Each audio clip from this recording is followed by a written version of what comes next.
ಓಂ ನಮಃ ಶಿವಾಯ. ಶುಭೋದಯಗಳು. ಗುರುಸೇವಕನ ನಮನಗಳು.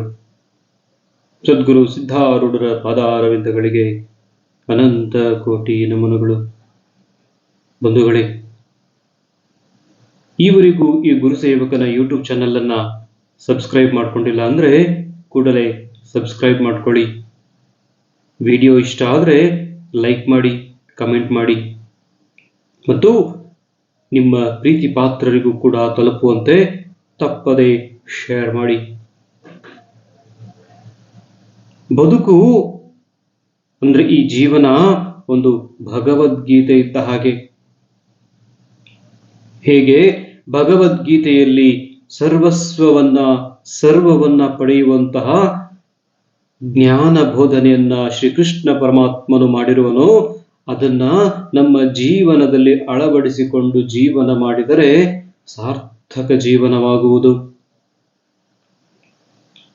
ನಮ್ಮ ಬದುಕಿನ ಬಗ್ಗೆ ನಾವು ಸಾಕಷ್ಟು ಅವಹೇಳನವನ್ನ ಮಾಡ್ತೇವೆ, ದುಃಖವನ್ನ ಅನುಭವಿಸ್ತೇವೆ, ನೋವನ್ನ ಅನುಭವಿಸ್ತೇವೆ, ದೇವರಿಗೆ ಮೇಲೆ ಅನುಮಾನವನ್ನು ವ್ಯಕ್ತಪಡಿಸ್ತೇವೆ.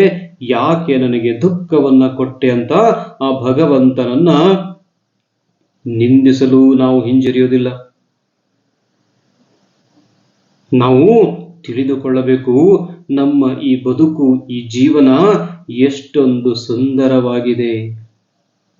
ಪ್ರತಿಯೊಬ್ಬರೂ ತಮ್ಮ ಬದುಕು ಸುಂದರವೂ ಸುಮಧುರವೂ ಆಗಬೇಕೆಂಬುದು ಎಲ್ಲರ ಬಯಕೆಯಾಗಿದೆ. ಅದಕ್ಕಾಗಿ ಪ್ರತಿಯೊಬ್ಬರೂ ಧನ, ಕನಕ, ವಸ್ತು, ಒಡವೆ, ಅಧಿಕಾರ, ಅಂತಸ್ತು ಏನೆಲ್ಲವನ್ನ ಮನುಷ್ಯ ಪ್ರಾಣವನ್ನೇ ಪಣಕ್ಕಿಟ್ಟು ಗಳಿಸೋದಕ್ಕೆ ಹೋಗ್ತಾನೆ, ಗಳಿಸ್ತಾನೆ. ಕೊನೆಗೆ ನಮ್ಮ ಬದುಕು ಸುಮಧುರವಾಗಲಿಲ್ಲ, ಜೀವನದಲ್ಲಿ ಶಾಂತಿ, ನೆಮ್ಮದಿ, ಸಂತೋಷವೇ ದೊರಕಲಿಲ್ಲ ಅಂತ ಎಷ್ಟೋ ಜನ ನರಳಾಡ್ತಾರೆ, ಒದ್ದಾಡ್ತಾರೆ, ಕಷ್ಟವನ್ನ ಅನುಭವಿಸ್ತಾರೆ. ಮಧುರವಾದ ಭಾವವುಳ್ಳ ಭಕ್ತನಿಗೆ ನೀರೇ ಅಮೃತವಾಗುತ್ತೆ. ಕಟಕ ರೊಟ್ಟಿಯೇ ಮೃಷ್ಟಾನ್ನವಾಗುವುದು. ಅವನ ಗುಡಿಸಲು ಮನೆಯೇ ಅರಮನೆಯಾಗುವುದು.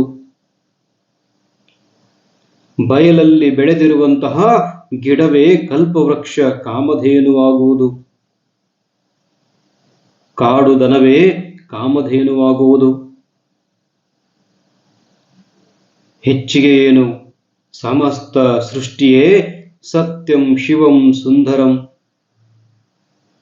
ಕೆಲವು ಸೃಷ್ಟಿ ಸೌಂದರ್ಯವನ್ನ ಸವಿಯಲು, ದೇವರ ದರ್ಶನವನ್ನ ಪಡೆಯಲು ತೀರ್ಥಕ್ಷೇತ್ರಗಳಿಗೆ ಅಲೆದಾಡ್ತಾರೆ. ಆದರೆ ಭಾವ ಮಾಧುರ್ಯದಿಂದಾಗಿ ಭಕ್ತನ ಬದುಕೆ ಒಂದು ತೀರ್ಥಕ್ಷೇತ್ರವಾಗಿ ಬಿಡುತ್ತೆ. ಅದಕ್ಕೆ ನಮ್ಮ ಭಾವನೆಗಳನ್ನ ಬದಲಾಯಿಸಿಕೊಳ್ಳಬೇಕು. ಅವನು ಹೆಜ್ಜೆ ಇಟ್ಟಲ್ಲೆಲ್ಲ ಭಗವದೈಶ್ವರ್ಯ ಮೈದಳೆಯುತ್ತದೆ ಅನ್ನೋದನ್ನ ಜೀವನದಲ್ಲಿ ತಿಳಿದು ಜೀವನ ಸಾಗಿಸಬೇಕು. ಅಂತೆಯೇ ಭಕ್ತ ಯೋಗಿಯಾದ ನಾರದ ಮಹರ್ಷಿಗಳು ಜೀವನದ ಉದ್ದಕ್ಕೂ ದೇವರ ನಾಮಸ್ಮರಣೆಯನ್ನ ಮಾಡ್ತಾ ಮುಗ್ಧ ಮಗುವಿನಂತೆ ಹಾಡಿ ಕುಣಿದು ಬದುಕನ್ನೇ ಭಗವದ್ಗೀತೆಯನ್ನಾಗಿಸಿದರು. ಹೀಗೆ ನಮ್ಮ ಬದುಕಿನ ಕ್ಷಣ ಕ್ಷಣವನ್ನ ಸವಿಗೊಳಿಸುವ ಸಾಧನೆಯೇ ಭಕ್ತಿ. ಯಾರು ನಿತ್ಯ ಈ ಭಕ್ತಿ ಮಾರ್ಗದಲ್ಲಿ ಜೀವನವನ್ನ ನಡೆಸ್ತಾರೋ ಅವರು ನಿಜವಾಗಿಯೂ ನಿಜಾನಂದದಲ್ಲಿ ಜೀವನವನ್ನು ನಡೆಸ್ತಾರೆ. ಅವರಿಗೆ ಯಾವುದೇ ಕಷ್ಟ, ಸುಖ, ನೋವು, ನಲಿವು ಇವುಗಳಲ್ಲಿ ವ್ಯತ್ಯಾಸವೇ ಕಂಡು ಬರೋದಿಲ್ಲ.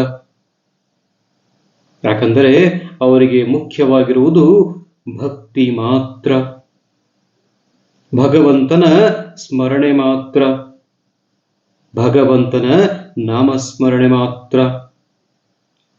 ಅದಕ್ಕೆ ಎಲ್ಲ ಮಹಾತ್ಮರು, ಸಾಧುಗಳು, ಸಂತರು ನಿತ್ಯ ಭಗವಂತನ ಸ್ಮರಣೆಯನ್ನ ಮಾಡ್ತಾ ಜೀವನ ಸಾಗಿಸುವರು. ಕೊನೆಗೆ ಭಗವಂತನಲ್ಲಿಯೇ ಒಂದಾಗುವರು. ತಾವು ಕೂಡ ಪ್ರತಿದಿನ ಕೆಲವು ಹೊತ್ತಾದರೂ ಭಕ್ತಿಯಲ್ಲಿ ಸೇರಿಕೊಂಡು ಆ ಭಗವಂತನ ಸ್ಮರಣೆಯನ್ನ ಮಾಡಿ ಜೀವನದ ನಿಜ ಆನಂದವನ್ನ ಆನಂದಿಸಿ ಬಂಧುಗಳೇ.